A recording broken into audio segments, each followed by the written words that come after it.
Ya pemirsa, besok tiga pasangan calon presiden dan calon wakil presiden akan kembali beradu gagasan dalam debat ketiga yang mengusung tema pertahanan, keamanan, hubungan internasional, dan geopolitik.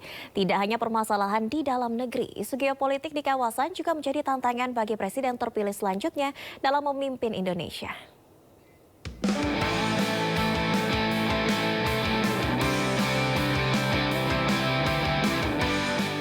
Tiga pasangan calon presiden dan calon wakil presiden akan kembali beradu gagasan dalam debat ketiga yang mengusung tema pertahanan, keamanan, hubungan internasional, dan geopolitik.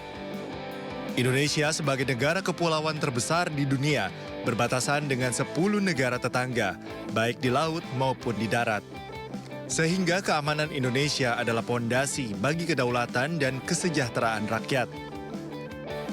Dan keamanan ini tak hanya mengenai kekuatan militer, tetapi juga diplomasi yang memegang prinsip perdamaian dunia, saling menghormati dan tidak mencampuri urusan dalam negeri negara lain.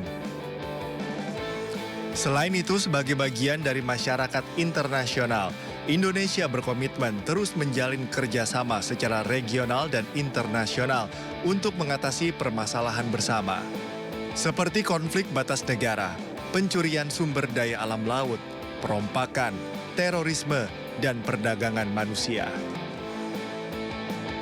Karena itu, calon pemimpin masa depan Indonesia harus dapat meningkatkan keamanan dan pertahanan untuk memperkuat posisi Indonesia di panggung dunia.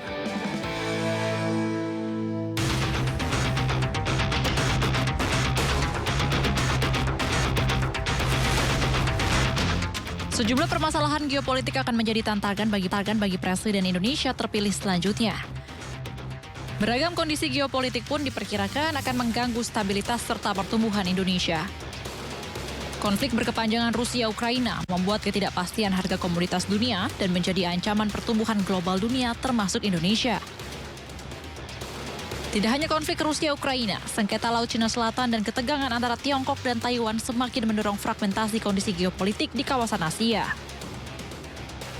Indonesia yang memiliki ideologi bebas aktif dalam perpolitikan dunia akan menjadi sorotan terkait sikap dan posisinya dalam kedua konflik di kawasan tersebut.